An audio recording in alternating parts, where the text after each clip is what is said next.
G'day and welcome back to the channel. So in today's video, I want to show you how you can improve your ability to reach behind your back.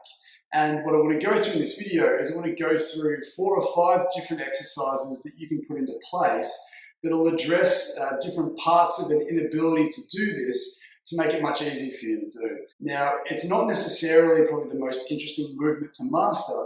It is a valuable part of the normal human shoulder to have that capacity. So the first thing that's important to get to, as always with these types of videos, is if we're going to try and improve your ability to reach behind your back, we need a baseline to start with. If we don't, then it's hard to know which exercise you are going to do that's going to make it feel the best, or whether you've had any improvement at all. So the first thing we want to get you to do is quite clearly, with both sides, we'll do one arm up underneath, and then one arm up over the top. So for me, I can get to this point on my own.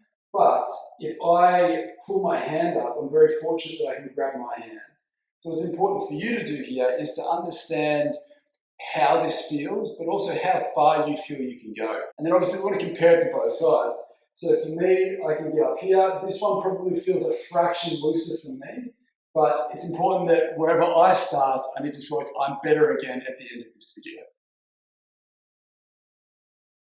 So the first exercise I want to go through here will improve your ability to get one arm over your head.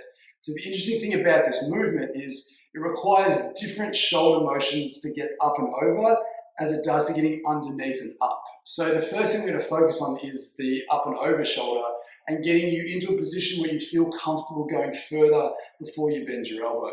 We can take a tennis ball, or in this case a lacrosse ball. We're going to place the ball just in between your shoulder blade and your spine. We're going to have a hunt around all the way up and down that area. So by placing the ball into that area, we're going to lie down on top of the ball, and we're just going to move it around until you find something that feels a little bit tight or a little bit restricted.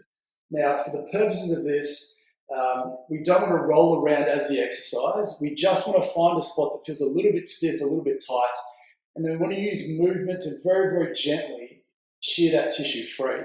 So once you've found a good spot, if you lift your arm all the way up, so for me, I feel like I get a bit stuck here. I don't feel like I can go further than this at the moment. But the great thing about the exercise is the longer I do this, the more I oscillate in and out of this, it starts to shear free some of that stiffness, potentially through a rib joint, whether it's some soft tissue, doesn't really matter.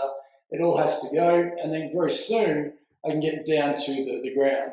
Then the next thing I want to do is just move the ball up a little bit or down a little bit. Just go looking for the areas that feel the most important for me, and then just gently work my way through that until I feel like it's really silky and smooth. And what this does, and the great thing about this, is it's going to allow my arm to get up and over the top a little bit further than it could before. So what I want you to do as soon as you've done this exercise is then reach your arm up and over and then quickly recheck again just to see how it feels, if this arm feels like it's going up further than it was previously. Now, the second exercise that's really cool to do to improve your ability to get overhead, particularly in this position, is that once we've addressed some of the joint stiffness in your upper back that might be acting as a bit of a block or a handbrake to allowing your shoulder to go back, you can also sometimes get some restrictions through the front here, underneath that armpit, where the triceps tend to be, whether the rotator cuff is, whether it's some lat. Again, it doesn't matter where it is, but your ability to get your arm back can be limited if the tissue at the front is also tight. What we can do with the ball again is we can go hunting for that tissue. So if you place the ball on the ground, not into your armpit where the nerves and things are, but around the outside, we can definitely try and find some tightness through the base of that arm and also sort of through the back of that shoulder as well. All I want you to do here, and it won't be too hard to find, you'll be able to find it pretty quickly, it'll be quite tender. Once you find something that feels a little bit restricted, what I want to get you to do is really try and tense the tissue up underneath the ball. Get that muscle to activate, hold that for a few seconds. This gets your brain involved, it activates that tissue so that when you relax again, it will relax a little bit and give a little bit potentially, allowing you to go a little bit further than you could before, or a little bit deeper into it, than you could before. And then it's just a matter of trying to find the next spot that feels a little bit tight. Give it a bit of a squeeze, hold that for 5 to 10 seconds, desensitizes the area, but then when you relax, it allows it to sink in a little bit further and you can make some genuine change. So like most of these exercises, I don't want you to roll around. You can a little bit if you want to, but I find it a lot more efficient and a lot more beneficial to specifically target that, let that tissue give, move on to the next spot and go from there. And then as we're going to do with each of these exercises, come back to the same thing again, and it should feel automatically. So for me, straight away, it feels like my arms sort of almost going behind my head here. It's a little bit more looser than it was before. I don't feel like I'm sort of lifting my chest up too much to give the illusion it's going further. I feel like I'm relatively stable and my shoulders are allowed to go back further, because not only have I released the handbrake that it might be trying to go through, but I've taken off another one underneath that's sort of limiting my ability to get up overhead from the top. So the third exercise again uses the ball, but this time instead of addressing the up and over arm, we're going to try and improve your ability to internally rotate your arm and allow you to get it up a little bit higher into your back. So again, a tennis ball or a cross ball is so beneficial here. And this is also a little bit interesting because we're not necessarily going to start on the shoulder, although we will get there in another exercise. I actually want you to target some of the tissue sort of mid-shoulder blade and down, in between the bumps in the middle and the shoulder blade itself. So we started at the top previously to allow your arm to get over at the top more, take away some of the restrictions here. But generally, if there's some stiffness and tightness here, it will compromise your ability to internally rotate your shoulder. So what we want to do, we want to place the ball in that area, lie that on top of it like we did before, and then just gently find a spot that you feel is a little bit tender, a little bit tight. And all we can get you to do is just gently let the ball press into that stiffness. And then while you're here, if you can take a deep breath into that stiffness, we want to make sure that these rib joints that are underneath that area are mobile and are moving in a way that allows everything around it to also move normally. So in essence, we're really trying to clear up as much of that upper back stiffness as we can, because it may compromise your ability to go over your head as well as behind your back completely unnecessarily. And then again, once you've found a spot, stay there. We're not trying to roll around as the exercise. We just want to find something that feels a bit restricted. And then when you've done that, spend a bit of time scouring all the way through those levels. You should then hopefully feel that when you come underneath here, you have a little bit more room to move through your shoulder blade, but also your ability to rotate through is less compromised than what it was before. So the next exercise, once again, uses a ball, and it's once again going to target the bottom arm, the internally rotating arm, and then instead of going for the tissue in the upper back like we just did, we're going to move out now to the tissue at the back of that shoulder blade. And what tends to happen is if this tissue at the back is tight, our ability to internally rotate on a stable scapula, if we rotate enough and we're tight here, it really forces the whole shoulder and scapula to move to try and make up the difference. So I can get my hand in a different position. I can go from here to here just by anteriorly tilting my whole scapula. But if we can keep our shoulder blade back and then, I guess, feed more slack into the arm from the back here, it's going to allow me to rotate further without my shoulder blade wanting to move because it's tight. So again, taking the ball, this time we're going to jam the ball into the back of that shoulder blade. Again, it shouldn't be too hard for you to find any tightness here. You have your arm out straight, more at 90 degrees. From the back of that arm towards the back of that shoulder blade, just move it around, go hunting for anything that feels a little bit tight or a little bit tender.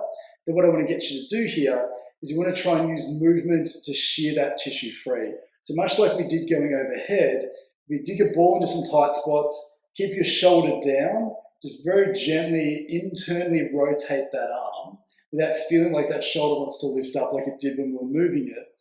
Then work within that level. So for me, I can get to here, but the more I do this, what I'll hopefully find is that in a very, very short amount of time, and I can feel this already, it should start to go deeper and deeper and deeper as that tissue at the back becomes less restricted. So obviously keep hunting around there for anything that feels tight, then use that internal rotation to shear that tissue free. Generally with internal rotation, if you're a bit stiff in this position, or you feel some catching at the front of the shoulder or some pain at the front of the shoulder, it just means you're not in a good shoulder position. So just maneuver yourself around until you can find a way to do this without the front of that getting annoyed. And then once again, as soon as you've done that, other arm goes over, this one comes up underneath, and then you should hopefully feel like there's more internal rotation to get in there, because again, you've taken out some of the tissue that's a little bit restricted and it's eluding you from being able to do that. So the final exercise that I want to touch on essentially targets general internal rotation. It's not necessarily looking at any specific joint stiffness contributing to a lack of it, or some muscular tightness that might be contributing to a lack of internal rotation. It's just generally trying to sort of respectfully force more internal rotation into the system to again make it easier for you to reach behind your back. The way that we want to do this, we get you onto your back, shoulder blades back in a good position. And what I want to do here is I want to get you to arch yourself up, bridge yourself up, and then internally rotating your arm. You can do both at the same time here. Again, making sure that that shoulder blade is back. If you're lacking that internal rotation, the one thing your body will do to compensate is shift that shoulder blade forwards. It's one of the main reasons why rotator cuff tendons, bicep tendons become injured and sore. We want to make sure the shoulder blades are back on the ground. Then if you can have your hands behind you at a comfortable level, even if you're down here to begin with, or you can't quite get up as high as I can, then all I want you to do is just very, very gently lower your bottom down on the ground to respectfully force those shoulders into more internal rotation. Again, if you feel any soreness at the front, any sort of catching or discomfort, it means that you've either gone too far or your shoulder's getting dumped into a bad position. But ideally what you should feel when you do this is when you come down, it should be more of a tightness at the side of the shoulder or potentially at the back. And then what I'd like you to do, once you've found a level that feels comfortable for you, and again, I'm very fortunate that I can get down to the ground here pretty much, is just gently push the back of your hand into your back. So you're essentially trying to push yourself up off the ground with your arms without moving, just to engage those muscles, get those muscles to free up a little bit. Then once you relax, you might find you can actually go a little bit further again into the stretch, and so on and so forth. And then again, keep repeating that process. And what you'll hopefully find again is it's just easy to keep your shoulder back in a good position while you're doing this. So after having done all those exercises, I don't know if you'll see a difference here, but for me, all of a sudden I feel like I can go further up my wrist than I could before this way. And then this one, again, I feel like I can go a lot further up my wrist than I could before just from doing that. And again, please don't take my word for it. I'm very lucky that I'm relatively mobile to begin with, but hopefully at the very least that gives you confidence that even if there isn't any overt dysfunction there, these exercises can give you more range of motion than what you had previously. So if you're coming from maybe a little bit further behind than I'm fortunate to be, it's completely fine. All you need to make sure is that you feel like it's getting better and better and better the more of these exercises that you're doing. Now, the final thing to touch on before I leave you is I'm very passionate about trying to understand why things happen. So if you feel like you're someone who has lost the ability to do that, or it's become a lot harder and you haven't had surgery, or you haven't had an accident, it's just something that you've lost over time, there has to be a reason for that. And traditionally, in my experience, as we say a lot on the channel, we really want to take a look at the day-to-day shapes and postures that you get into.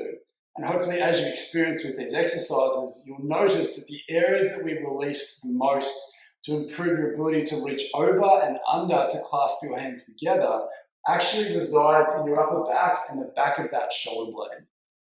It's no coincidence in a lot of cases that if someone does tend to sit down a lot, or if they tend to sit down and slouch a lot, as you may be able to see in the video here, as my arms drop and roll forwards, all the tension of my arm is going through the back of my shoulder. It's also going through the back of my upper back. So it may be no surprise to learn that one of the main reasons why we lose this ability, it's a reflection of the day-to-day shapes and postures that we get into. We tend to accrue some dysfunction that then robs us of the ability to move in a particular way. So I just wanted to touch on and say that if you're working really hard to free up this particular movement and make some progress, please make sure that you're also trying to be as conscious and diligent as possible surrounding your day-to-day postures and shapes, because that may actually be counterproductive to you getting to where you want to be with this hand behind the back movement. So with that being said, I hope that was genuinely helpful. I hope there was something in there that really helped unglue, or at the very least find some of that hidden restriction for you. If there was, please consider leaving a like rating on the video, subscribe to the channel if you enjoy this kind of stuff, and please consider leaving a super thanks donation if you found this genuinely helpful. But with that being said, as always, thanks for watching, and I'll see you in the next one. Bye.